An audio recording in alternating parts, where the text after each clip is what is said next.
Really, it's one of the most important issues on the planet today. We all want to get to this future, the 2030.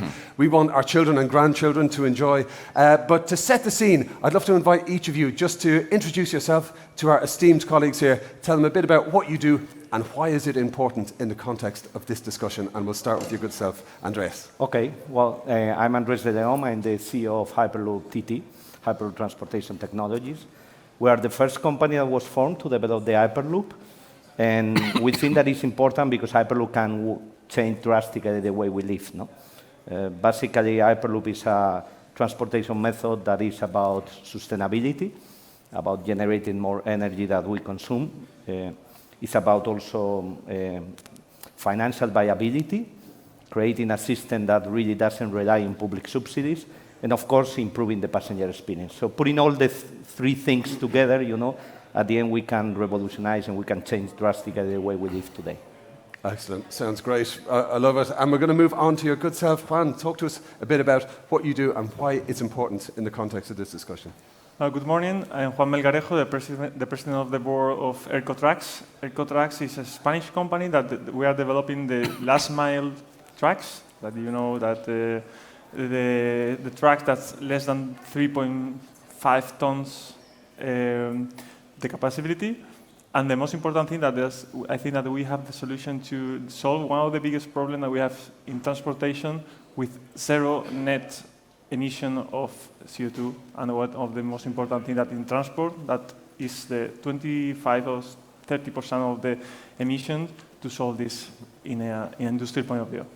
Wow, fantastic. Thank you, Juan. That's brilliant. And same question to your good self, Ulrich. Thank you, Eugen, for the introduction. My name is Ulrich Emes. I'm the CEO of Theon, a battery startup in Berlin. Yeah, why is it important? The energy transition will only succeed with batteries, with affordable batteries. And if you look to the cost structure, 70% of a battery is material cost. Half of that is the cathode material. So if you want to bring costs down, we need to work with the cathode material. This is exactly what we have done at Theon. We have chosen sulfur as a cathode material. It costs 20 cents per kilogram compared to 20 euros per kilogram of standard cathode material like NMC 811. The good thing about sulfur is it's abundantly available all over the world, so democratically and geographically, a huge advantage compared to all these cathode materials currently processed in China.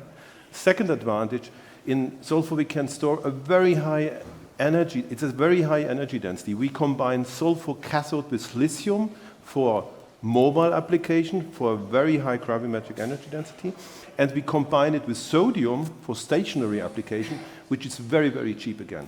So that is our approach. Thanks for being here. So, my goodness, 1% of the cost of the nearest competitor. Yeah, we transform waste of other industries to a cathode material in our batteries. I love it. Thank you so much. And moving over to your very good self, Nate, the same question. Thanks a lot. I'm Nate. I'm a partner with a venture capital fund called Maniv Mobility. We're based in Tel Aviv and New York City, and we're investing quite globally in early stage startups that are driving the next wave of innovation in the transportation sector. We're focused on two themes, one which is the theme of this conversation, the decarbonization of the transportation sector, and the second is the digitization of the entire value chain, and that covers a range of sectors from certainly automotive, but logistics, supply chain, energy, infrastructure, and so on. We've been doing this now for about 7 years. We're now investing out of our third fund, and yeah, I'm excited for this conversation today. Phenomenal. Thank you very much for joining us from Startup Nation itself. I had way too much fun in Tel Aviv. Some great nightclubs there. Oh my goodness. Less said about that, the better perhaps. But let's kind of set the scene again. I don't know if one of you wants to jump in and just talk to us about the future we're trying to avoid. So we have a good future in mind, 2030, we're reaching it there, we're sustainable, we're green, we're all on board. But like, what happens if we don't meet these targets? What happens if we don't make this happen? What's the alternative? I mean, I think we're all aware of the environmental degradation. It gets hotter, that's for sure. It gets hotter. I mean, acknowledging that in Madrid, I think, is enough to make people think about, the importance of this for sure. I mean, hotter covers a multitude of disasters within. Try August in Tel Aviv. Oh, yeah, indeed. You're not wrong. So we are trying to avoid the planet heating up. We're trying to avoid the seas becoming dead, ecosystem collapse, the bees, all this kind of stuff is adding up, and it's easy to kind of, to get down about this stuff. But, what we're talking about here on the stage is real solutions, things that we can do now, things that we can do tomorrow to get ourselves on the right track for the 2030 that we all want to live in, to be better ancestors, if you like. But Juan, talk to us a bit about what kind of real solutions are on the market today, because I know you're kind of working with some of them. What things can we press the go button on right now? Well, I think that it's something you talk it. Nobody has the real solution for everything. Okay? Yeah. So at the end, you can think, we have the solution now. We are part of it. In our company, that ERCOTRACS, we are really focused in the industrial companies. Okay, we are competing with DSL or standard fuels. Today, we have a solution for this thing because the goal for all the decarbonization we have is to have zero emission as soon as possible. The bio-GLP, bio autogas, is 100% renewable material that we can use today. So the goal for the industry, that we are an industrial company, is not to have a product with an amazing cost that the industry and the people cannot do it. I think that today we have the solution, not thinking in the future, because many times you say, well, in 2050, no, we have the solution today, and today we can make a small change to solve one of the biggest problem we have, is zero net emission. Excellent. Yeah. I love to hear that. That's fantastic. And of course, it's not just about cleaner sources of energy, it's about energy efficiency as well. Yeah. So Ulrich, I know you're all over this. Talk to us a bit about the importance of energy efficiency. Well, look, when I see all these debates and that we see in the TVs, that everybody talks about alternative energy, and we as Hyperloop, we put solar panels on top of our infrastructure, and we are great believers, that we need to give the clean tech and the new energies and the new alternative energies is an important part of the equation. But the other part of the equation is the energy efficiency. Yeah. I think that we need to work to be sure that two things happen. Okay, first, that we do the best use of the energy possible, and in our case, in case of Hyperloop, being in a vacuum environment, reduce drastically the consumption of energy. And second, that when we have an approach to this, we have an approach that we see all the supply chain. It's not about what are the energy costs that you have when you operate a transportation system. It's also what is the energy cost and what are the energy resources that you are using, to arrive to that when you are manufacturing, when you are building, when you are that. So I think that we really need to have I'd say a P&L of the energy efficiency in every activity that we do, And for us in our company, that has been a must from the beginning. That was a clear, one of the drivers, of how do we think in innovation and how do we think that we have to approach the solution to the different problems that we have. Yeah, well said, absolutely. And Nate, I'll come over to yourself. Now, Andres was just talking about the need for a multitude of different solutions all coming, moving in the same direction. This is the only way we're going to get to the 2030 and beyond that we want to get to. But what's your thoughts on the role of legislation? Because I guess if you have different industries, they can work in silos, there's P&Ls to consider, there's all different considerations. How can legislation help, or is it important? So I think legislation is critical in all of this. And actually, my partner, Mike, started an organization 20 years ago in Washington called SAFE, Securing America's Future Energy, that was talking about energy security as a national topic for the first time in a very long time. They actually got across the first EV subsidies in the world. More recently, they drafted most of the language of the Inflation Reduction Act in the US. Amazing. Legislation represents a key part of this overall project that I think we're all committed to, in the sense that sometimes markets are not perfectly efficient, and sometimes there is a gap between the minimum viable product of what makes financial sense in the initial years relative to the risk-reward profile of that investment opportunity and what we're actually trying to get to, the end game. And so legislation can smooth those curves. Legislation can create intelligent subsidies, and I think the key word here is intelligent, because it's not always obvious that we do the right things on the legislative side. For example, I don't think it makes a lot of sense to subsidize EVs for regular people, because we don't drive all that much. I think it does make sense to create subsidies that will help us electrify or decarbonize fleet-owned vehicles that are driving around all day. Ultimately, the goal is not to electrify vehicles, it's to electrify miles, the miles that are driven on the road, and we can do that with intelligent legislation. Outstanding. That's super smart. I love that last comment. It's one of those kind of light bulb things that you hear and you think, of course, that makes perfect sense. We should definitely be doing this. So thank you for sharing that. But I'd like to come over to your good self, Ulrich. Now, talk to us about, how would you compare Europe to some of the great work that Nate just mentioned over on the other side of the pond? Yeah, thank you. I think we are naive in Europe.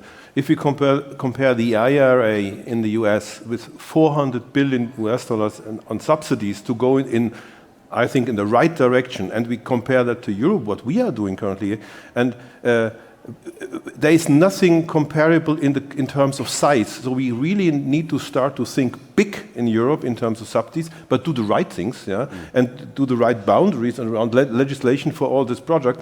And specifically for startups like us, it's very important to have this first government subsidies in order to bring the risk a bit down. I like your P&L view of things. All what we do, what we are now delivering as solution for bringing renewable energies up and CO2 footprint down needs to be based on our P&L. But it should also be affordable.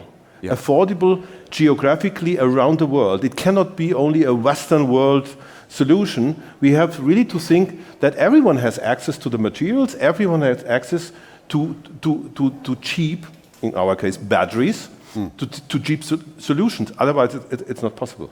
Yeah. Yes. No, I would like to add one thing to this. Okay, I think that one of the biggest differences also with Europe and US is not only about that program, but it's also about the contracts. At the end, if you want to push innovation, what you need is the public entities doing contracts with the startups, to help them to develop the projects. No? Yeah. In Europe, we have an incredible framework that is the PPIs, the public-private projects for innovation. Okay, in Spain we call it la compra pública innovadora. No? That is something that we should really push. Okay. In our case, for instance, the best thing that Europe has done for us has been helping us now in Italy for having the first project that is going to be 10 kilometers in Venice and Veneto and all that. But I always put the example of SpaceX. No? SpaceX has been developed because they had contracts with the NASA, not because the people was giving only subsidies or things like that. No? So we really need a combination of subsidies helps, but also contracts, and taking the risk, sharing the risk between the public sector and the private sector, to push innovation. Yeah, well said. I mean, in industry, there's that concept of externality, which is, the pipe out the side of the factory, it's like, it's in the water, it's not on the P&L. But the industry does need to take some of the risk as well. Industry can be a bit too risk averse for the global situation that we find ourselves in. And that is I completely agree. But the problem is, even like that, we don't have enough resource to obtain the goal. Okay, yeah. If we think about the battery, I'm not an expert, but the production of the lithium around the world in a year is around 200,000 tons, more or less, per year. Yeah. If we put this in all the big vehicle, we are talking about not will be more than 7 million vehicles per year. But the reality is only in vehicle, we are talking more than 80 million of vehicles. So if we, for this resource, only for this, we have to obtain this only for vehicle. Yeah. Nothing more. So we have to continue improving new technology like you, or to improving new resource, because if not, could be not happen. Yeah, indeed. It is about a continuum. We can't just switch everything old off and switch everything new on. There's legacy, there's infrastructures, there's, trillion-dollar industries. Oil and gas obviously is, a huge part of all of our lives and of human progress to this point in time. Staying with yourself, Juan, what do you think about, that aspect of, could oil and gas be a, I don't know if it's ironically, but a lot of them are kind of investing in green technology, etc. And could they be a good part of the transition as well to, a future that is less dependent on oil and gas, but maybe uses the same infrastructure and businesses, etc. Absolutely. I think that at the end, the big companies of fuels or oil or gas, they are changing their mentality. Okay. Yeah. And this, Repsol, Cepsa here in Spain, they are changing many, many things. Cepsa is investing in biogas, Repsol as well, but they are thinking to convert their standard fuels today to synthetic fuel using renewable material. So even like that, we can support, because if the reality is today and in the mid-time, the mid-future, without them, we cannot solution. Yeah. Talking in cost, resources, supply of points. Talking in points to supply points, in electric point of view, we have in Spain, for example, 15,000 points. Okay, in biogas, 800. Even like that, we cannot arrive more than 20% of the supply to supply the points. So we need this company. We need to improve themselves to have a new product with less emissions of footprint. Because if not, we cannot future. Yeah, it's got to be progress. We've got to move it forward. But Nate, coming over to yourself with something of a leading question. You know, we all kind of want to be green, and we, have our recyclable bottles, and we've got solar panels where I live in Spain. We all want to do our personal, bit to save the planet. But will wealthy Westerners buying Teslas save the planet? So I think, going back to what you said a little bit earlier, this is maybe the elephant in the room in our entire conversation here. We're sitting here on a panel in Madrid and talking about decarbonizing our own habits. Yeah. And the elephant, or maybe the four elephants in the room, are the billion people in China, the 1.2 billion people in India, the 1 billion people in sub-Saharan Africa, and the 700 million people in Latin America that are going to enter the lower middle class in the next 20 to 30 years. And so, when we talk about our EV targets for 2030, there's something a little bit, self-congratulatory about this concept that we can buy EVs pretty fast, where the real story is that, if you look at the average energy consumption of 5 randomly chosen African countries per capita per year, it is less energy than your fridge uses this year. And that's a mind-blowing fact that we can't lose sight of. And the problem is one of also legislation, but also of the way that politics works, where the time horizons of policy creation and legislation is counted in a few years or maybe a decade if we're lucky. And the challenge that we're talking about here is a 20-year problem, a 40-year problem. It is a little bit grotesque to think that we should expect the 4 billion people that are living a lot closer to absolute poverty to stay there forever, so that we can cool down the planet. And so the question is, what can we do in our role as investors, in our role as innovators? What can we do to ensure, through policy, through innovation, through technology, that this next generation of wealth creation, which is not going to happen in the West, it's going to happen elsewhere, how do we ensure that those changes are happening in the greenest version of themselves? And maybe, for starters, maybe we need to start rethinking foreign aid. Maybe we need to recondition foreign aid on certain attributes that make foreign direct investment a lot more attractive. Because if we can create structures and incentive structures that allow more responsible capital to flow into these emerging economies, then we're gonna actually be able to make a difference and make sure that the first time someone buys a vehicle in their lives, it's an electric vehicle. I mean, just to give an example, right? If you actually look back to the way that mobile phone adoption actually happened, it happened faster in emerging economies than it did in developed economies. The emerging economies actually leapfrogged the West when it came to mobile adoption, simply because we all started with PCs and only later did we get our mobile phones. They went straight to mobile phones, and what happened is that they created a much more developed ecosystem around mobile payments, e-commerce, everything that can happen through a phone, transportation and mobility apps. These are all ubiquitous in emerging economies. They're ubiquitous in India, ubiquitous in China, ubiquitous in Latin America, and we have 7 scooter apps on our phone. It's just a totally different ecosystem because we didn't skip straight to the end. Yeah. We think that, as investors, there's a great opportunity around creating the necessary conditions and environment for emerging economies to go straight to the end, to skip over the West and make sure that first moped or motorcycle that they buy is going to be electric. But it does require legislative change. It does require us to think differently about the way we think about foreign aid. And these are difficult conversations to have and quite politically fraught. So let's hope for the best.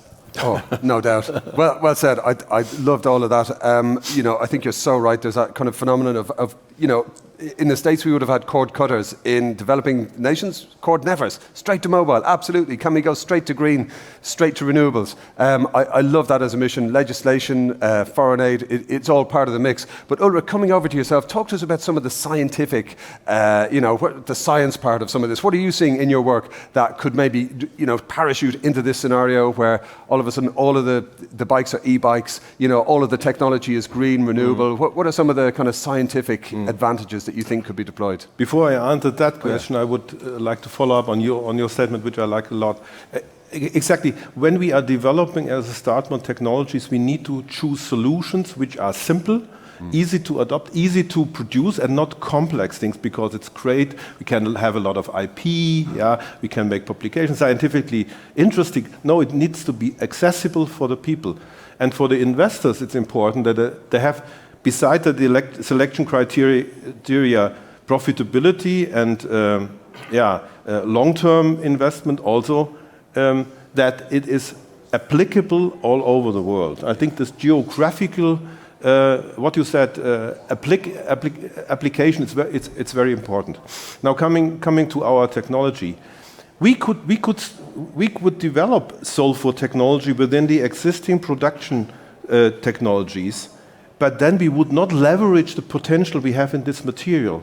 So we were brave and courageous and changed 30% of the standard production technology in order to make that happen. So therefore, one ingredient in all of what we are doing is courage. On the technology side, as a startup, to leave existing roads and to think what we can really change and what we should keep. And on the investor side, same. We need courageous, brave investors which see the difference and go into these with the right selection criteria. Yeah, indeed. Any investors in the room, now's your chance to be a superhero. You. Seize the moment, be brave, be courageous, like these gents on stage.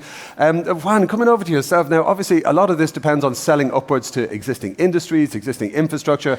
You know, how do you kind of go about that ROI illustration when you're trying to make this stuff happen? No, I would like to respond a little bit because, in my opinion, okay, we are thinking that the real change will be in a poor countries. Okay, talking in a income for the people, no, India, China, or all of them. But if a rich country like we are not doing the real change, will be different. So difficult, in my opinion, to make an example for the other country. So for us, it's something that I think that the change we can do it. In small pieces. I think our strategy is solving these small pieces, like Obama said once he stayed here in Madrid. Say we don't have the global solution. We just start with a small solution, and this is the thing that if we are continue thinking in a huge things, it will be difficult for us to solve the present and the mid future. Yeah, indeed, Andres. Well, I still think that we have a Western-centric mentality here, no? Because at the end of the day, I fully agree with what you are saying. No, the problem is not here. The problem is going to come, but they are doing the solutions. If you go to China right now are developing more technology than probably a lot of countries in the world together. So it's not that we need to solve them the problem. It's that sometimes we need to learn, what are they doing and how they are doing it right. No. I'm in a lot of panels, in a lot of conferences, listening how, everybody has to invest in sustainability, everybody has to, okay, great, fantastic. But I'm not receiving 100 calls every day from the big banks, telling me I need to invest in Hyperloop, that is the most sustainable solution and all that. So that's, we all know that we have a problem of greenwashing. We all know that we have a problem of big corporations doing some things for marketing, but not that. And then I go to China, I see what they are doing, and I'm impressed, I'm really, really impressed. And I'm impressed about the level of technology that they are developing and how they are advancing in every single area, okay? Yeah. Look, today I'm happy, and again, I can say that we're going to do the first 10 kilometers in Italy, but if you asked me 3 months ago or 6 months ago, I would have told you the first Hyperloop in the world is going to be done in China, okay? Yeah. Because the Chinese are really, really investing in that, and they have that kind of mentality of public-private partnership that is working. Yeah. So, I think that the biggest, or the elephant in the room, like he was saying, is what is happening in China and in India, but it's also true that we have a lot to learn about how they are doing the things in the last 10 or 20 years, because they are pushing really innovation. No? That being said, I agree with you, it's a lot of things. At the end, you don't have a silver bullet. You need to touch here, you need to be sure that the traditional industry make a transformation, you need to push the startups, you need to also think from the point of view of disruption, because it's the only way that you are going to, having new technologies like he's developing are going to solve the problem of the batteries.